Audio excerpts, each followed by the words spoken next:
ప్రవీణ్ పగడాల కేసులో ఫోరెన్సిక్ రిపోర్ట్‌కి సంబంధించినటువంటి అంశాలు గూడా బయటకొచ్చాయి. ఫోరెన్సిక్ రిపోర్ట్ దేని మీద చేశారు అంటే, సీసీ కెమెరాల మీద చేశారు. అంటే వీళ్ళు కలెక్ట్ చేసిన 200 సీసీ కెమెరాల్లో 62 వాటిల్లో దాదాపు ఆయన కనిపిస్తున్నారు. వాటి గురించి వీళ్ళు హైదరాబాద్ టు రాజమండ్రి వరకు, కొవ్వూరు వరకు జరిగినటువంటి ఇన్సిడెంట్స్‌ని వాళ్ళు క్యాప్చర్ చేస్తూ అందులో ఉన్నది ఆయనేనా గాదా అనేది ఫోరెన్సిక్ రిపోర్ట్‌కి పంపించారు. ఫోరెన్సిక్ కూడా ఇది ఆయనే అని చెప్పి నిర్ధారించినట్టుగా రిపోర్ట్ వచ్చింది. దాని మీద ప్రెస్ మీట్ పెట్టారు.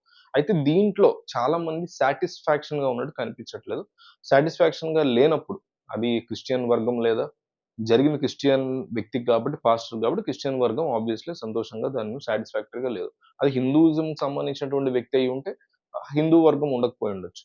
ఇస్లాం సంబంధించిన వ్యక్తి అయితే ఇస్లాం వర్గం ఉండకపోయుండొచ్చు. కానీ ఒక వర్గం లేదా కొంతమంది జనాలు సాటిస్ఫాక్టరీగా లేరు కాబట్టి దాన్ని అక్కడితో గాల్లో వదిలేయడం, మీరు నమ్మితే నమ్మండి అనే యాటిట్యూడ్ కరెక్ట్ కాదు. ఎందుకంటే సరైనటువంటి నిర్ధారించేవి ఇప్పుడు ఒక ఇన్సిడెంట్ జరిగింది. ఒక హత్య జరిగింది. లేకపోతే ఒక మానభంగం జరిగింది. లేకపోతే ఒక దోపిడీ జరిగింది. ఒక ప్రభుత్వంలో ఒక స్కామ్ జరిగింది. కరప్షన్ జరిగింది. అప్పుడు సామాన్య ప్రజల దగ్గర నుంచి మీలాంటి వాళ్ళు, నాలాంటి వాళ్ళ దగ్గర నుంచి ఒక మత పెద్దలు గావచ్చు, ఒక పార్టీకి సంబంధించిన పెద్దలు గావచ్చు, సమాజంలో పేరున్న వాళ్ళు గావచ్చు, ఓ హీరో గావచ్చు, ఎవరైనా సరే రకరకాల క్వెషన్స్‌ని రైజ్ చేసినప్పుడు ప్రతి దానికి సమాధానం చెప్పాల్సినటువంటి బాధ్యత వ్యవస్థల మీద ఉంటది. వ్యవస్థలు ఉన్నదే అందుకు. అడిగినటువంటి ప్రశ్నలకి సమాధానం చెప్తూ, తప్పులుంటే వాటిని సరిజేసుకుంటూ, ఏవన్నా ఇష్యూస్‌ని క్లారిఫై చేసుకునేటువంటి బాధ్యత ముఖ్యంగా అన్నిటికంటే ముఖ్యంగా పోలీస్ వ్యవస్థకుంటది. కానీ ఈరోజు పోలీస్ వ్యవస్థ మీదే అతి పెద్ద అలిగేషన్స్ ప్రవీణ్ పగడాల్ అటువంటి కేసులో వస్తున్నాయి. ముఖ్యంగా హర్ష్ కుమార్, మాజీ ఎంపీ హర్ష్ కుమార్ ఈ విషయాన్ని ఎట్టి పరిస్థితిలో వదిలిపెట్టేది లేదని గడిచిన 2, 3 రోజులుగా తను హైదరాబాద్‌లోని అనేక మందిని కలిశానని, తన ఫోన్ ఆల్రెడీ పోలీసులు ట్రాప్ చేస్తున్నారు కాబట్టి ఎక్కడెక్కడ తను ఎవరెవరిని కలిసానో కనుక్కోమంటూ ఆయన ఒక ఛాలెంజ్ లాంటిది విసిరారు. ఆయన చెప్తున్నటువంటి లాజికల్ పాయింట్స్‌ని ఒకసారి మనం అబ్జర్వ్ చేస్తే, ఫస్ట్ పాయింట్ ఏంటంటే, ప్రవీణ్ పగడాల యొక్క ఆఫీస్ కిందే ఆయనకి సంబంధించినటువంటి ఒక మందు షాప్ ఉంది. నిజంగా కొనాలనుకుంటే మందు అక్కడే కొనొచ్చు. ఆయన కొనలేదు. హైదరాబాద్ చుట్టుపక్కల ఎక్కడ కూడా మందు కొన్నట్టుగా పోలీసులు ప్రూఫ్ చూపించలేదు. కొన్నారని కూడా చెప్పట్లేదు. సో, వేరే దగ్గర ఆహ్, చిల్లకల్ దగ్గర, సూర్యాపేట అటు సైడు, జగ్గయ్యపేట దగ్గర, లేకపోతే ఇటు కొవ్వూరు సైడు, విజయవాడ సైడు, గొల్లపూడి ఇట్లాంటి ప్లేసెస్‌లో కొన్నట్టుగా 4, 5 చోట్ల చెప్తున్నారు తప్ప, మందు కొన్నట్టు చెప్తున్నారు తప్ప, కాక్టెయిల్ మిక్స్ అంటే జిన్ అండ్ రమ్ కలపడం, బీర్, జిన్ కలపడం. ఇంత కైండ్ ఆఫ్ మిక్స్ అంటే అదొక ఫస్ట్ క్వెషన్. రెండోది ఇలా మిక్స్ ఆఫ్ కాక్టెయిల్ జరిగినప్పుడు ఒక మనిషి అసలు కనీసం మూవ్ అవ్వలేడు. అలాంటిది అంత దూరం ఆయన బైక్ మీద ఎట్లా ట్రావెల్ చేస్తాడు? ఇది ఎవరి కోసమో కొన్నది. ఏదో కాన్స్పిరసీ ఉంది దీని వెనకాల.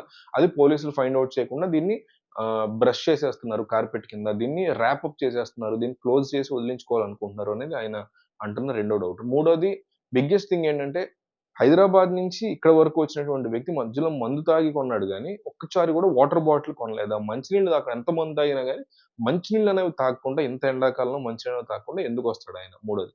ఫస్ట్‌ది ఫస్ట్ చెప్దాం అనుకున్నది నాలుగో దానికొచ్చింది. మెయిన్ పాయింట్ ఏంటంటే, ఆయన ఈ టైంలో ఏవైతే యాక్సిడెంట్ జరిగినటువంటి డేట్స్ ఉన్నాయో, ఈ డేట్స్‌లో ఆయన ఉండాల్సినటువంటి ప్రాంతాలు మహారాష్ట్రలోని పూణే అంట.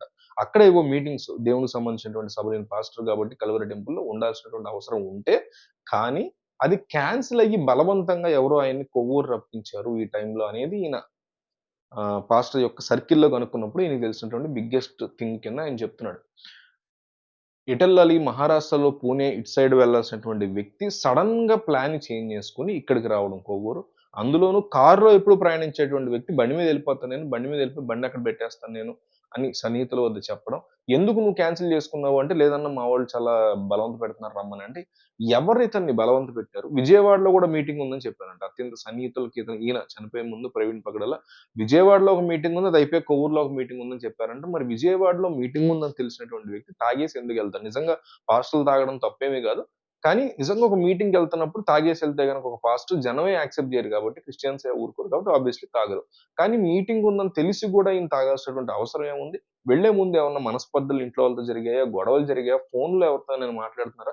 ఈ విషయాల్ని ఎందుకు బయట పెట్టట్లేదు? ఇది గూడా ఈయన అడుగుతున్నటువంటి బిగ్గెస్ట్ క్వెషన్. 5 క్వెషన్‌లని. ఇంకొకటేంటంటే, ఈ ఇన్సిడెంట్ తర్వాత ఈయన బ్యాంక్ అకౌంట్‌లన్నీ సీజ్ జేశారంట. సీజ్ చేయాల్సినటువంటి అవసరం ఎందుకొచ్చింది? రెండోది లాస్ట్ క్వెషన్ ఏంటంటే, ఈ ల్యాప్‌టాప్స్ ఆయనకున్నటువంటి ఐప్యాడ్‌ని గూడా పోలీసులు తీసేసుకున్నారు, స్వాధీనపరుచుకున్నారు. ఎందుకు స్వాధీనపరుచుకున్నారని క్వెషన్ చేస్తున్నారు. మేబీ దాంట్లో ఇంకేమన్నా వేరే కాంటాక్ట్స్, డీటెయిల్స్ కోసం వేరే వాళ్ళు మ్యానిపులేట్ చేయకుండా గూడా చేయొచ్చు సీజ్. తప్పేం గాదు నా దృష్టిలో. అయితే హర్ష కుమార్ అడిగినటువంటి కొన్ని కొన్ని లాజిక్స్ బాగున్నాయి. వాటికి పోలీసులు డెఫినెట్‌లీ సమాధానం చెప్పాలి. ఉత్తినే అట్లా గాల్లో వదిలేసేటువంటి ప్రసక్తి లేదు. ఖచ్చితంగా కేసుని రీఓపెన్ చేయాలని, రీఓపెన్ చెయ్యటానికి తాను అప్పీల్ చేశానని నో అబ్జెక్షన్ సర్టిఫికేట్ పోలీసుల నుంచి రావాలని, దాని కోసం తాను వెయిట్ చేస్తున్నానని అదే రీపోస్ట్ మార్టం చేయించేటువంటి ఆలోచనలో తనున్నానని హర్ష్ కుమార్ చెప్తున్నారు. అయితే రీపోస్ట్ మార్టం చెయ్యాలి అంటే నో అబ్జెక్షన్ సర్టిఫికేట్ పోలీసుల నుంచి రావాలి. నో అబ్జెక్షన్ సర్టిఫికేట్ పోలీసులు ఇవ్వరు. నన్ను చాలా తీవ్రంగా వేధిస్తున్నారు పోలీసులు, ఐజీ దగ్గర నుంచి అందరూ గూడా అనే అలిగేషన్స్‌ని హర్ష కుమార్ ఏసారు ఈ సిట్యుయేషన్‌లో. అయితే ఇదంతా బానే ఉంది. హర్ష కుమార్ మాట్లాడిన నేను గూడా ఏకీభవిస్తాను. అవన్నీ లాజికల్‌గానే అనిపిస్తాయి. ఒకటి మాత్రం ఇల్లాజికల్‌గా అనిపించింది ఏంటంటే, ఎక్కడైతే కొవ్వూరు దగ్గర యాక్సిడెంట్ జరిగిందో, అక్కడ యాక్సిడెంట్ ఎళ్లి బైక్ ఒక ఆబ్జెక్ట్‌కి గుద్దుకుంది. మొత్తం రిపోర్ట్‌లో ఉంది. ఎళ్లి ఆబ్జెక్ట్‌కి గుద్దుకున్నట్టు ఉన్నప్పుడు, ఆ ఆబ్జెక్ట్‌కి గుద్దుకున్న తర్వాత బండి ఇటువైపు పడాలి, లేదా అటువైపు పడాలి. లేకపోతే ఈయన బండి జారిపోయి వెనక్కెళ్ళిపోవాలి. లేదా ఈయన వెనక్కి ఉండాలి. బండి అటు వెళ్ళిపోయి ఉండాలి. కానీ బండొచ్చి ఈయన మీద ఎట్లా పడిందనేది ఆయన ఏసినటువంటి బిగ్గెస్ట్ థింగ్. ఒక యాక్సిడెంట్ జరిగినప్పుడు ఇది ఇట్లాగే జరుగుతది అనేసి మనం అసలు చెప్పలేం. ఏ రకమైనటువంటి థింగ్‌ని గూడా మనం దాంట్లో కంక్లూడ్ చేయలేం. ఒక యాక్సిడెంట్ జరిగితే ఇప్పుడు నేను ఎళ్ళలేదు ఏదైనా గుద్దితే నేను బతికే ఉన్నా గూడా నా కాలు దెబ్బ ఏమన్నా గట్టిగా తగిలితే నాకు ఎట్లా ఇటు నుంచి ఎలా తగిలింది, అటు నుంచి ఇలా తగిలింది ఏంటి అని మనం క్వెషన్ చేసుకోలేం. ఆ టైంలో ఆ బండి మూవ్‌మెంట్ బట్టి, స్పీడ్ బట్టి రకరకాల ఇష్యూస్ ఉంటాయి. సో, ఇలాంటి ఇల్లాజికల్ ఆయన ఒకటి మాట్లాడారు. ఇంకోటేంటంటే ఆయన డ్రంక్ చేసున్నారు అనేది పోస్ట్‌మార్టం రిపోర్ట్‌లో డే 1 మాకు తెలిసిందని పోలీసులు రీసెంట్‌గా ప్రెస్ మీట్‌లో చెప్పారు. అదేదో ఆ రోజే చెప్పొచ్చు కదా! అని గూడా ఆయన ఒక క్వెషన్ అడిగారు. కానీ అప్పుడు ఈ మత కల్లోలాల ఇష్యూలు సృష్టించకూడదు గదా! వెంటనే తెలిసినా గూడా కాస్త పోలీసులు సంయమనం పాటించి లేట్‌గా చెప్పొచ్చు. దాన్ని మనం అర్థం చేసుకోగలం. అది హర్ష్ కుమార్ సైడ్ మనం తీసుకోలేం. ఈ 2 పాయింట్స్‌లో. మిగతావన్నీ గూడా హర్ష్ కుమార్ సైడ్ తీసుకోవాలని అనిపించింది. ఆయన చెప్పినటువంటివన్నీ గూడా లాజికల్‌గానే నాకైతే అనిపించింది. మీరు గూడా ఆయన ప్రెస్ మీట్ చూసుంటే ఆయన రీసెంట్‌గా పోస్ట్ చేసిన వీడియో చూడండి. మీకేమనిపించింది ఏంటనేది మన వీడియో కింద కామెంట్ చేయండి. నేను చాలా బ్రీఫ్‌గా చెప్పేసి ఆయన ఏం చెప్పాడో మళ్ళీ మీరు స్పెషల్‌గా చూడక్కర్లేదు మేబీ. సో, ఒకసారి కింద మీరు కామెంట్ చేయండి. ఈ ఇష్యూలో మీకు రీఓపెన్ చేయడం బెటరా ఈ కేస్‌ని వద్దా? రీఓపెన్ లేదా డోంట్ రీఓపెన్ మీకున్నటువంటి అభిప్రాయాన్ని కంపల్సరీ కింద కామెంట్ చేయండి.